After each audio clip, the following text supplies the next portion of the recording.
সম্মানিত দর্শকবৃন্দু, আসসালামু আলাইকুম।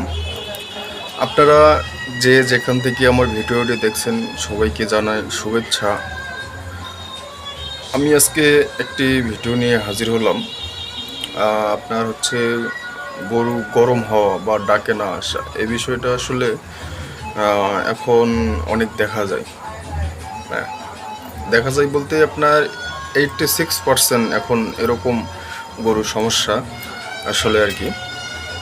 তো বিষয়টা নিয়ে আমি আলাপ আলোচনা করবো এখন। আপনার গরু বকনা, একটি গরু বাচ্চা দেওয়ার 3 মাসের মধ্যে গরম না হলে তাকে বলা হয় অ্যানথ্রাক্স। হ্যাঁ, এটা সমস্যা আমাদের বাংলাদেশে প্রায় এখন 86%। তো যেগুলো কারণে এই সমস্যাটা হয় মূলত পুষ্টির অভাব, phosphorus, copper, cobalt, manganese, selenium, vitamin A, D, E ইত্যাদির অভাবের কারণে এই রোগটা দেখা যায়। আবার জরায়ুতে বিভিন্ন ধরনের সমস্যার কারণে দেখা যায়। ওভারিতে সমস্যা হয়, পানির থলি হলে, টিউমার হলে এই ধরনের সমস্যা দেখা যায়। হ্যাঁ, আবার অনেক সময় দেখা যাচ্ছে হরমোনের যে গরুর গাভীর যে হরমোনের ভারসাম্য থাকার কথা, সেই ভারসাম্যটা থাকে না। হ্যাঁ, oestrogen, progesterone, follicle stimulating hormone, LH ইত্যাদি ধরনের যে হরমোনগুলো আছে, এই হরমোনগুলোর বিভিন্ন ধরনের ঘাটতি থাকে, যে কারণে গরু সহজে হিট আসতে চায় না। তো এই বিষয়টা আপনারা বুঝবেন কীভাবে? হ্যাঁ, প্রথমে আপনাকে বুঝতে হবে গরুর গাভীর পুষ্টিহীনতা আছে, খাওয়া দাওয়া কমতি আছে। হ্যাঁ, আর রেকটাল পালপেশনের মাধ্যমে জনন অঙ্গের পরিবর্তন পরিলক্ষিত দেখা যায়, এটা একটা বিষয়। আপনার গরু সময় মতো হিটে না আসলে, হ্যাঁ, বিষয়টা আমি এখন যে মূল আলোচনায় যাব সেটা হচ্ছে গরু সময় মতো হিটে না আসলে যে চিকিৎসাটা আপনারা ব্যবহার করবেন সেটা হচ্ছে প্রথমে ফার্স্ট একটা এডি সিরাপ খাওয়াবেন। ঠিক আছে, আমি এডি সিরাপটা আপনাদের এই মুহূর্তে দেখাবো।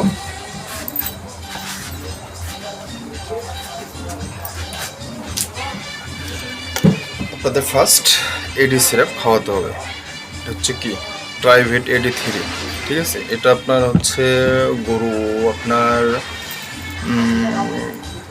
10 মিলি, 20 মিলি, 30 মিলি একটা ডোজ আছে।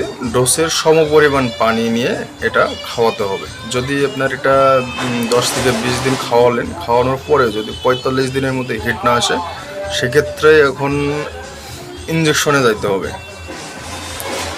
ইঞ্জেকশন আপনার গরুর এডি 3 ইঞ্জেকশন এবং সাথে যে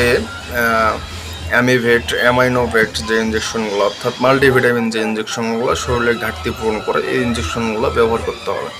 ঠিক আছে,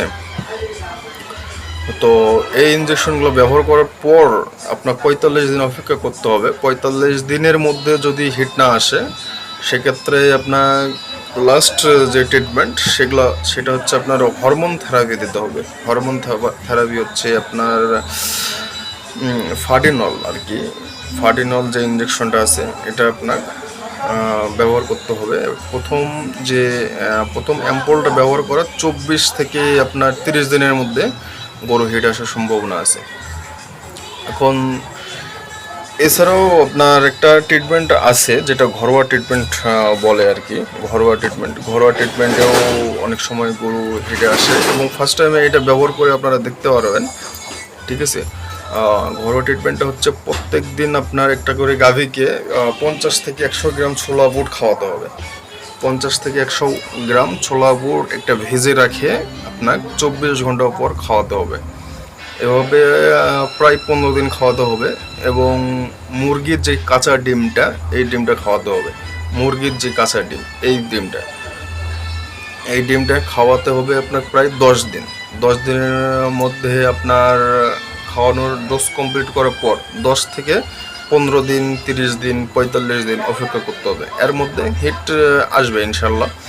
আর যদিও বা হিট না আসে, ওই গরুর পিছনে আর সময় ব্যয় না করে, ইনভেস্ট না করে গরুটাকে আপনার অন্য দিক দিয়ে এখন চিন্তা ভাবনা করে সেল দিতে হবে। যেমন আপনি ফ্যাটেনিং করতে পারেন, ফ্যাটেনিং করে সেল দিয়ে দিতে পারেন, অথবা তৎক্ষণাৎ গরুটা যখন হেঁটে আসতেছে না ট্রাই করার পর বিক্রি করে দিতে পারেন। আর অবশ্যই গরুকে নিয়মিত কাঁচা ঘাস খাওয়াতে হবে, সুষম খাদ্য দিতে হবে। তাহলে আপনার নিয়মিত প্রাণীকে সুষম খাদ্য কাঁচা ঘাস নিয়মিত খাওয়াকে অ্যানস্ট্রাম এর হাত থেকে রক্ষা করে। তো আজকে আমার ভিডিওটি এই পর্যন্তই। হয়তো আমি যেগুলো কথা বললাম, যেগুলো সাজেস্ট দিলাম, উপকারে আসলে অবশ্যই আমার সাথে থাকবে।